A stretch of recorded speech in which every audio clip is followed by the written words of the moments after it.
Hi everyone, welcome back to my channel. My name is Maria and welcome to this year's updated Ultimate Toddler Gift Guide. I've got 100 different ideas for items that are going to encourage and foster active play from your child. I've got a wide variety of items, so whether you've got a young toddler or one that is going to be a preschooler soon, you're bound to find something that's going to work for them. I did separate the items into categories that I will have as chapters down below, but a lot of them do cross over, so I encourage you to watch the entire video to get an idea of what might work for your family. All of the items as well as any discount codes I've got for you are going to be down in the description box below, and I will have a separate section in my Amazon storefront dedicated to this year's gift guide as well as the gift guide that I put out last year. And just like last year's play guide, these items will work whether you have a Montessori home or not. Items we're talking about this year are completely different from what we discussed last year, so if you need more ideas at the end of this video, I will go ahead and link last year's gift guide for you as well.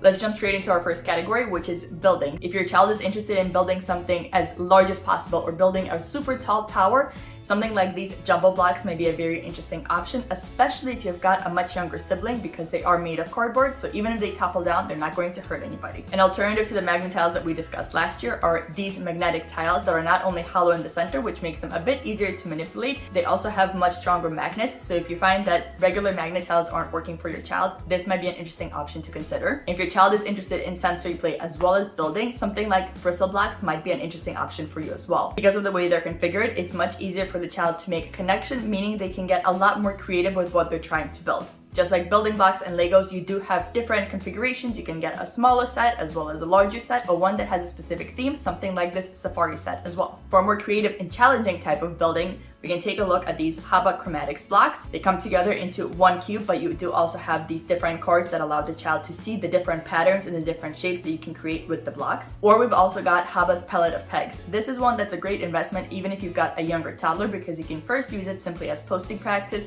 and eventually threading practice and getting the rings onto the pegs. You can also use it for color matching as well as pattern making, and eventually the child will figure out that they can also build these up to be quite tall, but they have to be quite careful because it takes a lot of refined movement not to topple everything over. A type of building play that definitely straddles the line with pretend play is building train tracks. If you haven't yet looked into getting a set of train tracks for your child, definitely something to consider. Not only does it allow the child to get quite creative in all the different tracks that they're building, it also allows for a lot of pretend play and open-ended play. There's a variety of different brands and configurations, but the great thing is a lot of them do tend to interlock and work together, so if you find something that you like from one or the other, you're usually able to mix and match. Another option for the child who loves everything that moves and also building are these Automa blocks. These are cards that you can put together, but if you've got more than one of the cards, you can actually take them apart and mix and match the different pieces to make a new card each time. Or for the child who's very interested in all the intricate details of cards, something like these Bruder cards, while an investment, are definitely a very interesting option to look into as well. Their cards are typically much larger, but they are very detail oriented and they do show the child how the card actually works. A more affordable alternative are these plain as well as school bus from Melissa and Doug. What's great is they do come with little people inside, so again, we're working on posting practice, but it allows that extra opportunity for pretend play. This is especially great to incorporate if your child is going to be taking either a school bus or a plane anytime soon. You take all of this a step further and incorporate some kind of little town setup for the child to explore. This is especially great if you've got a child who's not interested in doll houses per se, but they are interested in how things move around and all the different parts of our town. But if your child is interested in doll houses, there's definitely not a shortage of different dollhouse options for them as well, including the smaller option from Melissa and Doug that also allows the child to safely work on opening and closing locks in a toddler-safe way. Now, we discussed different types of dolls in last year's gift guide, but there's been a new type of doll that we discovered this year that has become an absolute favorite for us, and those are the dolls from Hazel Village. Hazel Village makes high-quality, soft dolls that are handmade and they're ethically made, and I love that they have an option whether your child likes to play with a doll that looks more like them or they prefer to play with little animal dolls instead. They also come with beautiful outfits, which have been great for when we moved into the stage of trying to figure out how the whole process of getting dressed works. And speaking of doll clothes, if you don't already have an extra set of clothes for the dolls, this might be a great option to add, especially if you've got a child who's become interested in getting dressed but they're getting frustrated with their own clothes. Allowing them to explore dolls and the clothes that the dolls have usually allows for an easier way for them to get started with that process. And other items to consider adding into the pretend play mix is something like a stroller for the dolls, as well as a dishware set or a cookware set. While you already may have a set of pretend play food for your child to explore, this ice cream parlor set from Melissa and Doug is a very interesting option to look into as well. Not only is it great for pretend play as well as the fine motor skills of actually getting the ice cream to stack on top of each other, it also does come with some instruction cards, which allows the child to work on following those instructions in a written form, something like a visual recipe. Also, wonderful introduction into the concept of money and exchanging money for goods if this is something that you found your child has become very interested in. A type of pretend play set that I think is incredibly important for every child to have is one that is a doctor play kit. Especially between the ages of 2 and 3, it has become an incredibly important part of our household in getting ready before we go to the doctor. It allows the child to explore all of these items that might seem scary at the doctor's office in a way that is going to be a lot more approachable to them in the house. We also take all of these items with us to the doctor's office, and she enjoys actually comparing all of the items that she has with the items that the doctor has. This is the set that we have, and it's worked perfectly fine for us, but if you prefer something that's going to be all wooden, there is this option as well. Let's also take a look at some games that we can play with our child now that they've entered toddlerhood. A really fun game that doubles as nesting and stacking practice is Where's Bear, which is really fun for the child who is interested in hiding something and discovering it all over again. Also presents a lot of wonderful language opportunities as we try to describe where the bear might be. Monkey Around is a more silly game that allows the child to really get their energy out and might be a wonderful option to explore as we head into the colder months. Animals Upon Animals Junior is an easier version of the Animal Upon Animals game that we talked about in last year's guide, so if you've got a younger toddler, this might be a better option to look into. Forest Friends is a very interesting but a bit more complex of a game that works the child's memory skills. If your child is interested in memory games but they're not quite at the stage where they can play the Forest Friends game, a simple memory game like this one with animals or this one that I think is absolutely wonderful, the I Never Forget a Face memory game, might be a great starting point. Aside from board games, something that's great to do together with your child is simply move our bodies around. This series is one that I absolutely love. The pictures are very simple and easy for the child to follow, and they're very recognizable images that the child is very interested in replicating. Some other gross motor items to explore is something like these balancing stones. These are great because you can also stack them up to be different heights, so not only is the child working on balancing on an uneven surface, they can also work on going up and going down. You can also simply incorporate a balancing beam or something like this entire balancing set that allows for even more obstacle course opportunities. And while it might not seem like it, beanbags is also a wonderful item to incorporate into gross motor activities, especially when we're making a giant obstacle course. This is usually something that I'll put at the end so we can work on that throwing skill. Some gross motor items that we can take outside when it's warm enough to do so is something like a soccer set that allows the child to not only get their energy out, but also work on their hand, eye, and foot coordination. If you have the space for a garden outside, why not introduce a little gardening set to allow your child to join you as well? Or perhaps their own little picnic table that allows you to incorporate even more outside time, even if it's just for something like snack time. Or an option like this that doubles as a sensory table outside as well. And a very simple item that we always have on hand for outdoor gross motor play is some sidewalk chalk. So we can not only practice just drawing things, we can also create, again, some more obstacle courses and practice jumping from different figures or even starting to learn some hopscotch. Speaking of drawing, let's look into some of the more artistic type of gifts. If your child is pretty confident with crayons, something like oil pastels might be a very interesting option to explore. We just recently introduced these to our toddler and she has been absolutely loving it. It's great to pair with either construction paper or a specific black sketch pad because it really makes the colors pop, and it's a very different experience from drawing with crayons on white paper. You can also explore watercolor crayons, which first glide on just like regular crayons, but then you can use water to blend them out, which allows you to explore 2 different mediums at once. If you haven't done so already, you can also explore traditional watercolor paints, compare them with a watercolor sketch pad, as well as a little smock to make sure your child stays nice and clean. And while drawing and playing vertically is very important for a child's development, if you don't have the space for an easel and you don't want the mess that comes with putting a piece of paper up on a wall, you might want to consider exploring something like this vertical Buddha paper, which allows the child to simply draw with water and then the paper dries out and they can restart the whole process all over again. Other art items to consider are some hole punches that create different shapes, or if your child is ready, you may introduce child-safe scissors as well as some construction paper for them to cut up. And stickers are always going to be a huge hit. They not only work fine motor skills, they're also wonderful for creating different scenes for pretend play, as well as exploring different themes. Personally, I've invested in these collections from Melissa and Doug, and I simply cut out smaller portions of the large papers of stickers, so we're able to keep using them for a much longer time. On the musical side of things, if you've only got some of the basic musical instruments, something you might consider is introducing a harmonica,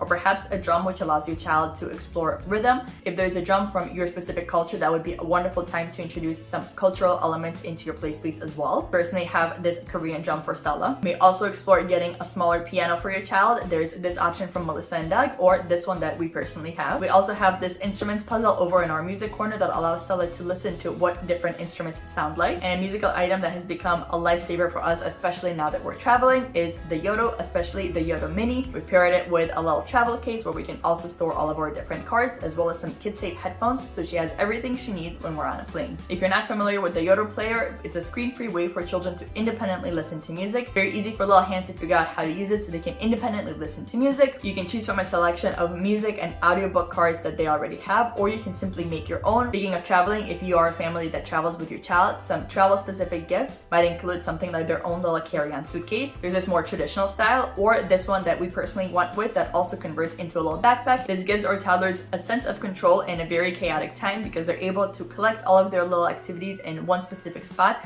and have something that they're at least in control of. Another travel-specific item is this LCD writing screen, which is a nice compact way for the child to simply draw when they're on the go, or something like a sticker activity book that combines a toddler's love for stickers with some of the classic activities that they tend to love, like matching or item to silhouette matching. I know there's some of you who follow my channel who are also Korean or half Korean families. The Pororo books have been a wonderful way for us to not only explore stickers and all these different concepts, but to also have an additional need for speaking Korean. If you've got an older toddler or preschooler and they're very interested in the concept of getting their picture taken or taking pictures and looking at them, especially when you're out and about on travels, something like their own camera might be a very interesting option to explore as well. There's kids instant cameras that allow the child to simply have the picture right then and there printed out for them, or something that's a simpler option is a kid's digital camera. And a category of items that we always have with us when we are traveling are books. These are some of the books that I wanted to highlight because I think they're not usually ones you would think about getting for a toddler. These encyclopedias from DK have been a wonderful resource when we get really interested into one specific topic, present a lot of wonderful language opportunities and a lot of chances for the child to simply do some item to picture matching in a different way, as well as this series of facts books. These are just 3 of the many options that they have available. They present a lot of beautiful images of the different concepts that they're talking about. They also present a lot of very interesting and unique facts that are great talking points. When we're looking at these books, we're often pairing them with little figurines, especially if we're very interested in a specific topic. Last year we talked about all the different animal figurines, and this time I wanted to point out some other types of figurines that you can incorporate into your play space as well. Something like this matching puzzle might also be a very interesting option to explore. This one in particular explores different occupations and matching them to their different vehicles. You can also explore different occupations through this Melissa and Doug puzzle, or a different puzzle that incorporates a lot of dress up as well as some social emotional learning is this bear dress up puzzle. This has been an absolute favorite for the past year for us. Other options if your child is getting interested in exploring jigsaw puzzles is something like this 3-piece jigsaw puzzle that explores matching the head to the tail of an animal, or this 4-piece jigsaw puzzle, which is definitely a bit more complex, but because it is wooden, it's a lot easier to manipulate than the actual jigsaw puzzle material. Another type of puzzle to explore are these pattern block style puzzles. This is great for younger toddlers and eventually prepares them for exploring these kind of tanagram puzzles. This one in particular is great because it is magnetic, so you can take it on the go, and it does come with the actual background picture, so your child can match each piece one by one. Your child can really grasp the concept of using these different shapes to make a more abstract image. A different type of puzzle is this globe that also is a puzzle, so you can take all the different continents out and put them back in.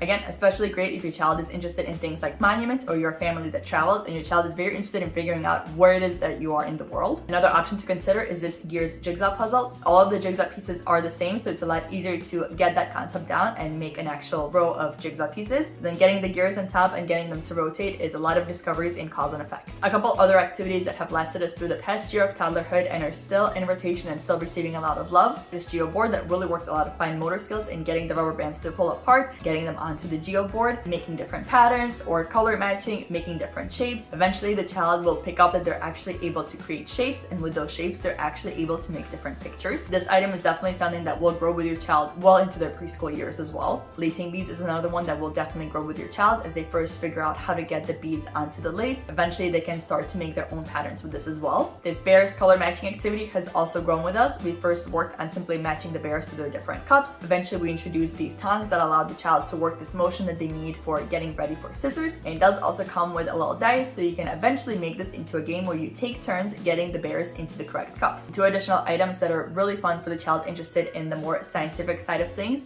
are these balance buckets. I love this scale in particular because it allows us to use either dried items or water. And this magnet set from Learning Resources, this is definitely something that if you've got a toddler, it's going to be a supervised activity that you do together, but it is something that's been a lot of fun for us to do together as an entire family and see how all the different magnets interact. And a quick shout out to 2 really fun bath toys are these Boon Pipes as well as Boon Cogs. And the final category is one that has become particularly popular for gifts, especially one that you give to somebody else, and that is subscription boxes. If you're not new to my channel, you know that I'm very particular with these, but there are 2 subscription boxes that I would recommend taking a look at. First is Tiny Earth Toys, which allows you to actually rent Montessori friendly and Waldorf toys on a bi-monthly basis. They have some very unique, incredibly high quality items in their collection. Some of the items that I actually have on this gift guide as well. This is an especially great option if you've got a younger child and you don't want to be investing in toys that are not going to last too long, or you're looking to try out items that you're not sure would actually be of interest to your child, or especially if you're living in a smaller space and you just don't have the space to store toys when they're out of rotation. I recently did a video with them, so I'm going to link that for you if you're interested in learning more about them, and I do have a discount code that they offer to pass along to you guys. The other subscription box provides additional activities that are really going to complement what you likely already have, and that is little passports. I appreciate that they're actually unique activities and not just toys that I can simply purchase on Amazon by myself. They have a variety of options for different ages and different things of interest,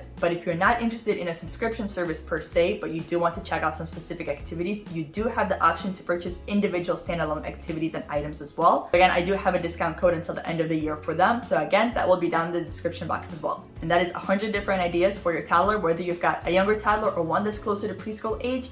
If you do still need more additional ideas, I do have last year's Toddler Gift Guide that has 100 different items for you to look at as well. I hope this is giving you some ideas and you enjoy the upcoming holidays. And until next time, I hope you stay safe.